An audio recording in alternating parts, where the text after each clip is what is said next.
कोणावर राग व्यक्त करायचा असेल ना, तर तो मुखाने करा, मनाने नाही. कारण ज्या दोराला गाठ नसते तो दोरा सहज सुईतून प्रवेश करतो. सत्य ही एक अशी श्रीमंती आहे की जी एकदाच खर्च करून त्याचा आयुष्यभर आनंद उपभोगता येतो.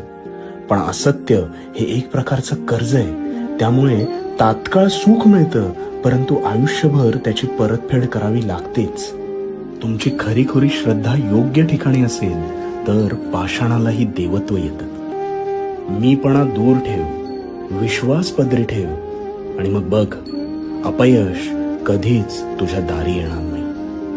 आणि जी झुंज तू खेळतो आहेस मनाशी, त्यात तुला मार्ग दाखवत राहणार मी. कारण भिवू नकोस, मी तुझ्या पाठीशी आहे. भिवू नकोस, मी तुझ्या पाठीशी आहे.